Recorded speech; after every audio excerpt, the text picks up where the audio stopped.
Dentro de mis meditaciones privadas, el tema ha sido el libro de Isaías. Entonces,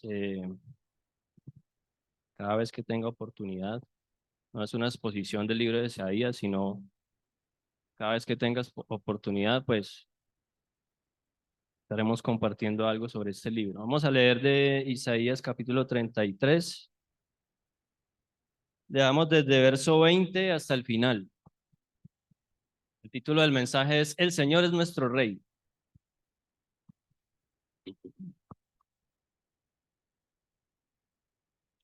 Mira a Sión, ciudad de nuestras fiestas solemnes. Tus ojos verán a Jerusalén, morada de quietud, tienda que no será desarmada.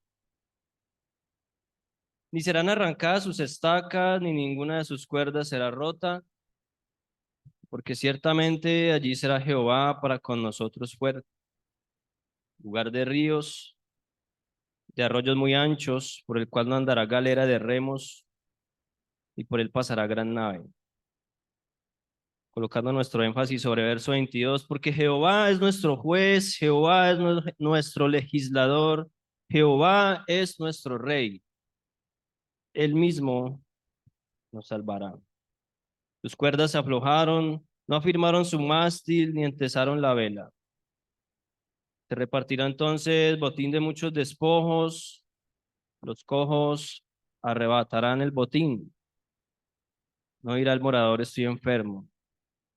El pueblo que mora en ella le será perdonada la iniquidad. Amén. Padre, en esta noche queremos adorarte, Señor, porque podemos llegar una vez más delante de tu consejo, Señor. Podemos escuchar el testimonio de estos hombres del pasado, que es tan relevante para nuestros días, Señor. Concédenos, Padre, que lo que hoy aprendamos por la gracia de tu Santo Espíritu, Señor, podamos aplicarlo a nuestra vida y podamos eh, seguirlo, Señor. Podamos no echarlo en saco roto, sino que cada uno de nuestros, cada uno de nuestros días, Señor, esté delante de nosotros lo que hoy aprendamos y podamos ponerlo por obra, para así poder cumplir tu voluntad, Señor. En el nombre de tu Hijo amado, el Señor Jesucristo, oramos. Amén. Siendo, siendo el contexto en el que somos, siendo latinoamericanos, todo lo que la Biblia nos cuenta acerca de los reyes y de los reinados pareciera sonar un poco extraño a nuestros oídos.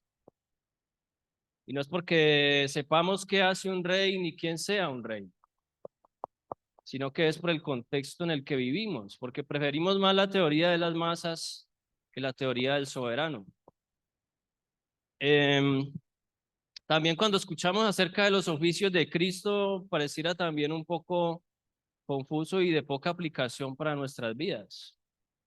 Una de las confesiones de fe en la pregunta número 23 dice, ¿cuáles son los oficios de Cristo durante su humillación y exaltación?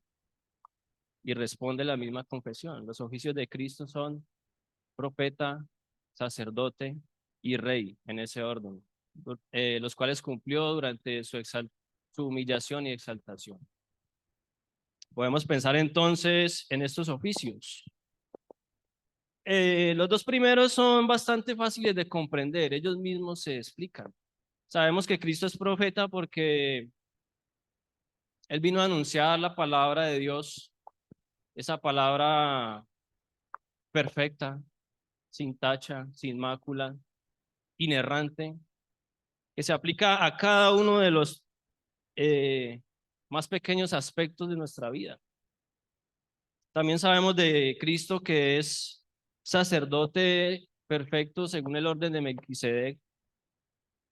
También sabemos que no solamente se ofreció a sí mismo como sacrificio, sino que también sabemos que tenemos que ir delante de Él para curarnos de la gran enfermedad que nos dejó, de la gran maldición, perdón, que nos dejó Adán.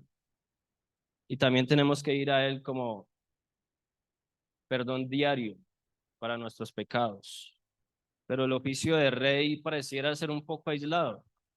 ¿Cómo podemos aplicar el oficio de rey a nuestras vidas o al contexto más inmediato? Hemos leído en el profeta Isaías un pasaje que habla sobre el reinado. ¿El reinado de quién? Del Mesías. El reinado del Mesías. Recordemos un poco el contexto. Isaías fue enviado a la corte del rey de Judá. La comisión especial que el Señor le dio fue ir a predicar delante del rey, mientras que su contemporáneo Miqueas estaba predicando en las plazas y en las calles. Entonces, Isaías tenía una oportunidad única. Isaías tenía en sus manos el oído de toda la corte, el oído del rey. Si volvemos a los primeros versículos del capítulo 33, Isaías está teniendo en el versículo 2 una grande carga. Está clamando delante del Señor porque es una gran advertencia que él tiene que entregar delante del pueblo. ¿Cuál era la advertencia? Que el reino del sur, las 10 tribus ya habían padecido por Asiria, ya habían sido destruidos, ya habían sido esparcidos a los 4 vientos por el pecado de su idolatría, y lo que él venía a decirle al reino del norte, a Judá, era que el mismo destino les esperaba a ellos si no se volvían, ¿sí? Si no dejaban su pecado, si no se arrepentían, si no volvían al Dios que es infinita misericordia. El versículo 2 del capítulo 33 dice: Oh Jehová, ten misericordia de nosotros, a ti hemos esperado. Tu brazo de ellos en la mañana se mantendrá nuestra salvación, sé también nuestra salvación en tiempo de la tribulación. Y empieza a describir cómo será este juicio que vendrá sobre los pueblos que estaban siendo rebeldes y que seguían en idolatría. Pero también hay un consuelo para aquellos que sí obedecían las palabras del Señor. Tenemos entonces aquí que Dios está siendo manifestado como clemente, que Dios está siendo manifestado como perdonador, como misericordioso, aún en medio de tales tiempos de angustia, de tales tiempos de destrucción, de tales tiempos de juicio. Pero nosotros que vivimos de este lado de la cruz, sabemos qué fue lo que sucedió. ¿Qué sucedió con Judá? Obviamente tuvieron varios periodos de reforma, de restauración. Ezequías fue un reformador del pueblo, Josías fue un reformador del pueblo, y el último reformador del pueblo fue Jeconías, que limpiaron un poco al pueblo de la idolatría en la que ellos habían caído, pero al final, ¿qué sucedió? Se fueron todos destruidos para el exilio. Pero seguimos observando en este capítulo que el Señor está aún en medio de fuertes advertencias, lanzando palabras de consuelo para aquellos que son obedientes a su voz, para aquellos que más adelante veremos, Dios era su rey. ¿Cuál es el propósito entonces del capítulo 33 de Isaías?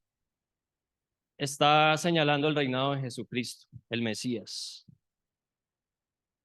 No solamente podemos pensar en esta noche, eh, bueno, la profecía más, cumplimiento más inmediato era para los reyes que iban a restaurar a la oración del pueblo, ¿no? Pero tenemos libertad para en esta noche pensar en el Rey de Reyes, en el Rey de Reyes, aquel cuyo consuelo ha traído, aquel cuyo reino ha traído consuelo a lo largo de toda la historia de la iglesia, aquel que sus súbditos, aquellos que han doblado la rodilla delante de él, les ha traído descanso. Y podemos pensar entonces que porque Cristo es rey en estos momentos, es que nosotros podemos, por ejemplo, acostarnos confiadamente y sabremos que si Cristo sigue reinando, dice un autor, estamos seguros, estamos seguros. Y nuestro camino hacia la gloria es cada vez mayor. Podemos entonces podemos entonces enfrentar cada uno de las pruebas, de las dificultades, de las pruebas de las pruebas que a diario nos aquejan, ¿sí?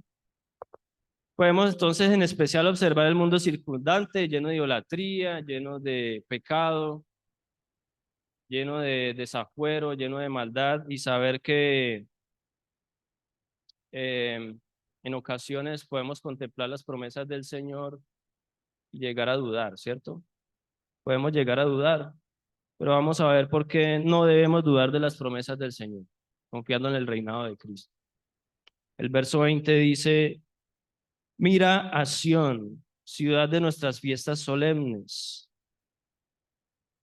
Pensaba en Juan capítulo 12, verso 15, cuando el Señor entró, vamos a leerlo, Juan capítulo 12, versículo 15, cuando el Señor entró a la ciudad, allí se estaba cumpliendo una profecía. En ese preciso instante, el Señor estaba tomando el cargo que le correspondía. El Señor, al entrar a la ciudad, capítulo 12, verso 15, dice, bueno, leamos desde el 12, dice: el siguiente día, grandes multitudes que habían venido a la fiesta, al oír que Jesús venía a Jerusalén, tomaron ramas de palmera y salieron a recibirle y clamaban: Hosana, bendito el que viene en el nombre del Señor, el Rey de Israel. Y halló Jesús un asnillo y montó sobre él, como está escrito: no temas, hija de Sión, he aquí tu rey viene montado sobre un pollino de asno. Obviamente el Señor estaba entrando para asumir el lugar que le correspondía. Como heredero directo de la dinastía de David, en este momento estaba entrando a tomar el reinado. Pero ¿qué pasaría más adelante? Su propio pueblo le rechazaría, su propio pueblo le crucificaría. Y entonces Dios establecería su reino por un pueblo mixto, por un pueblo de tanto judíos como gentiles, a los cuales Él, por medio del poder de su Espíritu Santo, instruiría para que llevaran su mensaje de perdón y reconciliación a toda la tierra. Podemos entonces pensar en esta noche, en este pasaje, como una clara referencia a la iglesia. Podemos pensar en la iglesia, porque en donde se establece el reinado de Cristo, sino en otra parte que sea la iglesia. Es conveniente entonces que meditemos sobre este pueblo sobre el cual Cristo es rey. Esto es su iglesia. Consideremos las grandes bendiciones que la naturaleza del reinado de Cristo va a establecer sobre su iglesia. Podemos, por ejemplo, entonces pensar cómo Cristo es rey sobre la iglesia. En muchas ocasiones hemos escuchado a misioneros hablarnos de la Gran Comisión. ¿Qué se supone en Mateo 28 que dice que tenemos que hacer con las personas que vienen delante de nosotros? Tenemos que hacerlo a nuestros discípulos, ¿no? Enseñándoles todas las cosas que el Señor nos enseñó. Bueno, dice, le está hablando a los discípulos. Él los comisionó que enseñaran todas las cosas, que transmitieran lo que Él les había entregado. Pero aparte de eso, les dice otra cosa. Les encarga la comisión del bautismo. Entonces entendemos que el bautismo es una ordenanza especial. Entendemos que el bautismo es una ordenanza especial, que no es algo que muchas veces nos han dicho desde que estaba yo, por ejemplo, adolescente, que estaba empezando los caminos del Señor, me decían que el bautismo no es algo que haya de tomarse a la ligera. El bautismo no es una enseñanza o una doctrina que sea efímera, que sea poco importante. porque por medio del bautizo tenemos una señal evidente, tenemos una señal visible de que cada uno de los que ha creído es adherido o es presentado delante del reino visible del Señor Jesucristo. En este momento en que la persona entra al agua, eh, está dando muestra evidente, muestra tangible de que uno más es adherido al reino de Cristo, de que uno más ha doblado rodilla delante de este gran rey, delante de este rey de reyes y señor de señores. Y nosotros mismos que le hemos discipulado, ¿qué estamos jurando delante del Señor con este bautismo? Estamos jurando que esta persona que ha creído la vamos a guiar, la vamos a nutrir, la vamos a acompañar durante todo el proceso hasta que Él se convierta fuerte en el Señor y se convierta en un multiplicador, es decir, en una persona que también empieza a discipular. Y así es como entonces el reino de Cristo va creciendo. Pero también nos puede llevar a pensar a lo largo de la historia aquellos tiempos en los que la iglesia ha sufrido de apostasía, es decir, la iglesia se ha alejado de la verdad. Esto lo podemos ver entonces en las cartas del libro de Revelación, en las primeras cartas que aparecen a las iglesias en el libro de Apocalipsis. ¿Qué le decía el Señor a la iglesia de Éfeso? La felicitaba por su pureza doctrinal, pero había algo que él tenía contra ella. ¿Qué era eso? Que había dejado su primer amor.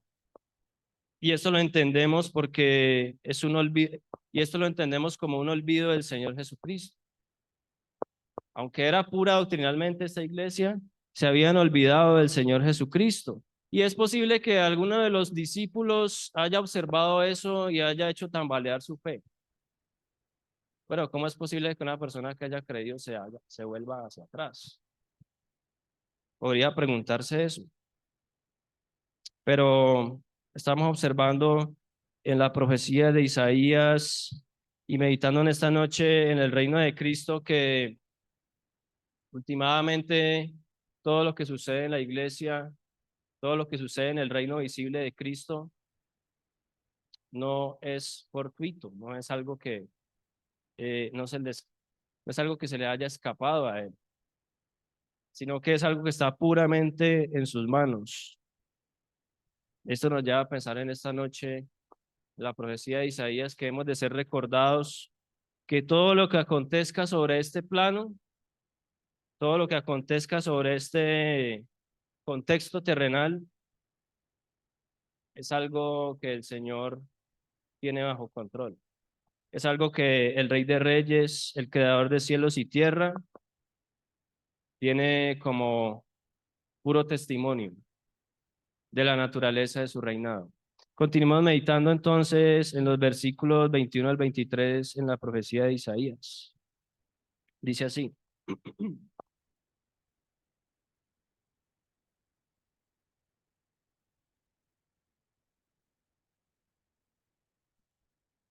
Versos 22 al 23 dice, porque Jehová es nuestro juez, Jehová es nuestro legislador, Jehová es nuestro rey, él mismo nos salvará. Tus cuerdas se aflojaron, no afirmaron su mástil, ni entesaron la vela. Se repartirá entonces botín de despojos, los cojos arrebatarán el botín. Ciertamente está hablando de los pueblos paganos que durante tanto tiempo invadieron la ciudad sagrada y quisieron, aunque algunos lo lograron, quisieron sitiarla e invadirla. Pero como estamos hablando, Isaías está hablando en esta noche que para aquel tiempo eh, serán frustrados los planes de los enemigos de Dios. Y me llevaba a pensar entonces qué dijo el Señor Jesucristo cuando Él estableció su iglesia, cuando Él estableció su reino sobre esta tierra. Dijo que las puertas del Hades no prevalecerán contra él.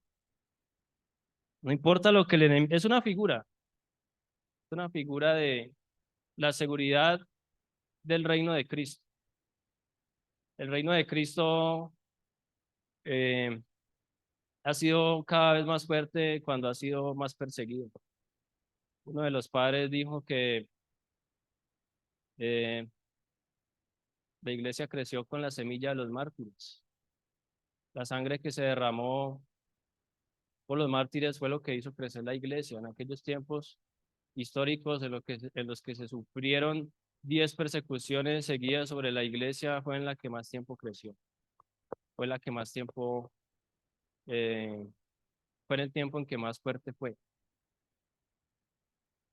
Señor entonces nos invita en esta noche por medio de la profecía de Isaías a considerar una figura. No importa lo que el enemigo de nuestras almas se proponga, estamos seguros en las manos del Señor. El Señor es nuestro Rey. No importa cuál sea la tribulación que el hombre quiera poner sobre su iglesia, el Señor así lo prometió. La iglesia estará en paz. No en paz en medio del contexto, sino con la paz en medio de la tribulación. Tenemos un eco de estas palabras en el libro de Revelación, capítulo 19, en el libro de Apocalipsis. Apocalipsis significa revelación. Revelación capítulo 19, no lo vamos a leer todo, solamente unas pequeñas referencias. Ahí vemos a Cristo viniendo en grande gloria. Vemos a Cristo viniendo en grande gloria. ¿Y cómo se le llama a Cristo en este pasaje? El versículo dice, el versículo 16 dice, Rey de Reyes y Señor de señores. Vemos que el Señor viene destruyendo, viene consumiendo a los enemigos de Dios con la espada de su palabra, con la espada de su poder. En esta batalla vemos que aún no es con Satanás y sus secuaces, sino que son aquellos que se han rendido al poder del anticristo.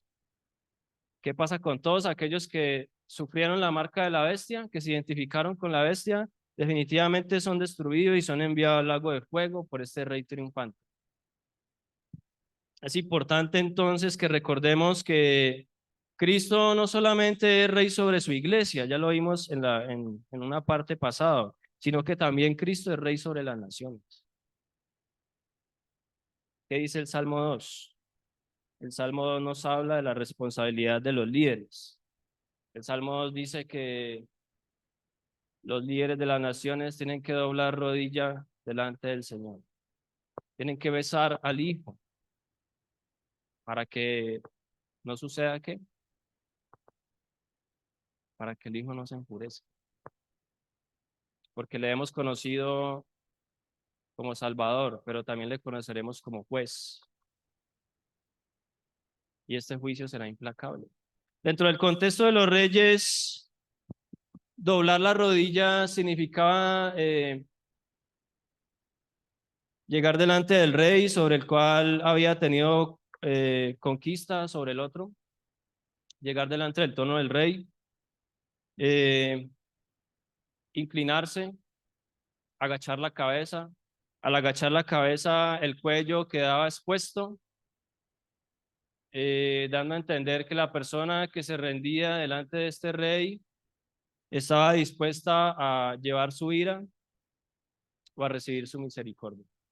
Y con ese acto estaba mostrando que se subordinaba delante de este rey, que toda su voluntad quedaba en manos de este rey y que reconocía que había sido totalmente infiel. Este es el testimonio entonces de Isaías para nosotros congregados en esta noche. Que la iglesia es un lugar lleno de personas que nos hemos sometido a la voluntad de este rey. Que es un lugar pacífico. No lo digo por el contexto externo, sino por el contexto interno. Es un lugar en el que todos los que se han adherido por la ordenanza del bautismo han adquirido paz con este rey, han hecho las paces con este rey y ya son sus siervos,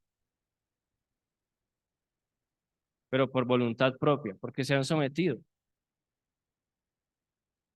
Recordemos aquel pasaje en el que Pablo exhorta a Timoteo a orar por los que están en evidencia, por los que están en eminencia.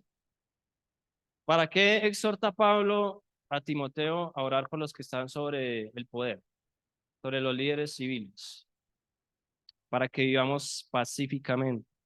Pero podemos preguntarnos, ¿qué significa vivir pacíficamente? Bueno, vivir pacíficamente significa que en este momento o en el momento del día del Señor, que es el domingo, nos podemos reunir con total libertad, adorarle, sin estar con el temor de que en esos momentos entre la autoridad civil, venga y arreste al pastor o al líder, lo tire a la cárcel y el pueblo quede disperso. Eso es vivir pacíficamente. ¿Qué sucede? ¿Qué sucedió? Podemos pensar, bueno, listo, el pueblo estuvo orando para que pudiéramos vivir pacíficamente, pero el apóstol Pablo nunca vio el resultado. Aunque el apóstol Pablo nunca vio el resultado, las generaciones posteriores sí lo pudieron ver. Pudieron ver que el pueblo fue liberado del yugo romano y aún la religión cristiana fue colocada dentro de la nación misma, aunque más tarde se corrompió por introducción de idolatrías y un montón de cosas, pero las oraciones fueron escuchadas. El Señor cumplió su voluntad. Y en ese momento fue cuando le fue dado a la iglesia, a este reino visible de Cristo, la quietud y el reposo del que estamos hablando en Isaías. Esta es la promesa para el pueblo de Dios hoy en Isaías, que si nos sometemos a la voluntad del Rey de Reyes, que si estamos bajo el mandato espiritual de tan glorioso Rey, se nos ha dado una promesa de paz. El capítulo 5 de Romanos, Filipenses capítulo 4, pero aún no solo la paz interna, sino hay una paz externa. Aunque la iglesia sea perseguida, el reino de Cristo no va a caer. El reino de Cristo no va a ser extinto. El reino de Cristo no va a ser consumido. Y aún en el momento en que bajo persecución esté bajo amenaza nuestra vida física, nosotros tenemos paz para entregarla. Esa es la promesa que nos está dando Isaías en esta noche. Sin duda es una promesa que es futura y que aún tiene mucha gloria por revelar, porque aún faltan tiempos de mayor tribulación. Pero podemos contemplar a través de los periodos de la iglesia que la iglesia ha perdido su impacto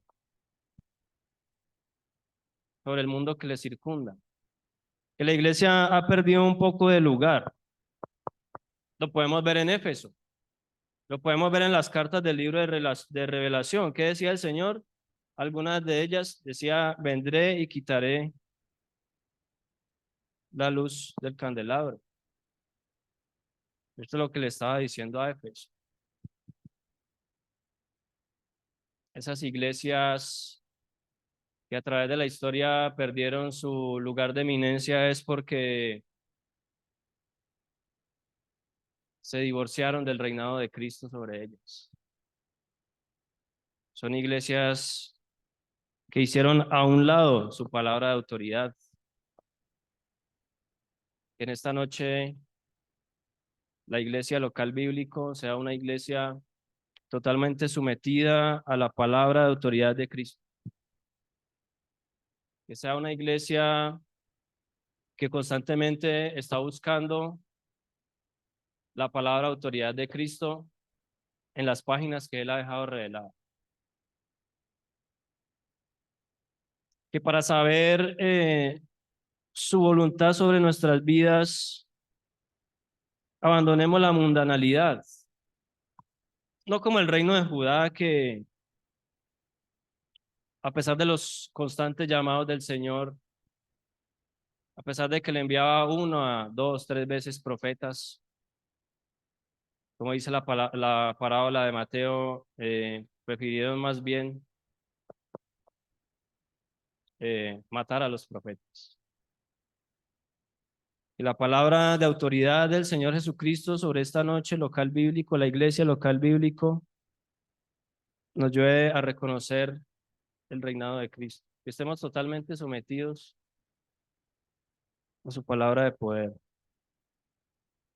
Podemos ver los severos juicios a través de la historia de la iglesia cuando, perdón, cuando se divorciaron de su reinado y de su autoridad. ¿Qué sucedió? Que el Señor retiró su paz providencial y permitió que los enemigos de la iglesia entraran y destruyeran. Podemos meditar en Judá, en las tribus del norte, abandonaron la adoración genuina y cuando abandonaron el modo correcto de adorar a Dios, ¿qué sucedió? Dios cortó su presencia en medio de ellos. Pero vemos entonces a lo largo de la historia que el Señor Jesucristo, según la promesa de Romanos 11:26, un día vendrá a restaurarles. Y para nosotros es útil recordar que la obra de Dios está en sus manos, que no nos corresponde a nosotros saber el tiempo y las sazones, sino que Dios obra de forma perfecta y en tiempos perfectos y con el puro propósito de su gloria. Estamos entonces observando en esta noche en las profecías de Isaías y en el contexto dentro de nuestro propio tiempo, su veracidad. Son profecías que a lo largo de la historia de la iglesia se han estado cumpliendo y podemos tener la confianza de que se cumplirán aún más. Y esto nos lleva a pensar que no debemos jamás dudar de las promesas del Señor, porque el Señor es rey sobre su iglesia. Y podemos estar verificando en los tiempos que vivimos una maldad creciente, una idolatría permanente, y aún vemos iglesias olvidando el primer amor. Vemos a iglesias adoptando la doctrina de Jezabel. Vemos a iglesias introduciendo nuevas formas de adoración. Y según lo que hemos visto, sabemos que el Señor es fiel y que Él no va a dejar que esto pase desapercibido. El llamado del Señor entonces sigue siendo el mismo mensaje sencillo y justo. El mismo mensaje que dio a las iglesias del del libro de Revelación sigue diciendo, arrepiéntete y cree. Vuélvete de tu mal camino, confía en mí, confía en las promesas que te he dado. Y aún en medio de tiempos de maldad, tiempos de turbulencia, de indisciplina, de irreverencia, de falta de temor a Dios, verás la soberanía de mi rey sobre mi iglesia y podrás tener paz, podrás tener seguridad, podrás estar lleno y armado de confianza. Hermanos y hermanas, que al considerar estas promesas de Isaías, pensemos en la naturaleza del reinado de Cristo. El pasaje puramente está hablando de Cristo como rey. El Señor es rey de reyes y señor de señores, como lo vimos en Revelación 19. Que podamos tener un eco en nuestra mente constantemente del último versículo que hay en Isaías capítulo 33. 24 dice, no ir al morador de este maravilloso reino, estoy enfermo. Al pueblo que mora en ella le será perdonada la iniquidad. ¿No vemos, hermanos, en estas palabras el mensaje más puro del Evangelio? Este es el mensaje de Jesucristo para nosotros en esta noche por medio del profeta evangélico. Él ha venido a liberar a los cautivos, ha venido a dar vida a los muertos, ha venido a sanar al enfermo espiritual, aunque no estaba fuera de sus manos que sane al enfermo físico. Ha venido a sacarnos del exilio y ha venido a colocarnos sobre un lugar sagrado. Ha venido a traernos a la Sión mismo.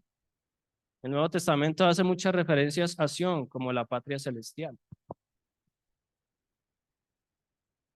Hermanos amados, que al contemplar estas glorias de la iglesia y al Rey sobre ella, podamos caer profundamente sometidos a los pies de este Rey. Si queremos que el mundo, si queremos que nuestros más allegados, si queremos que las personas que forman parte de nuestro círculo social más cercano lleguen a los pies de este Rey, tenemos que empezar por nosotros.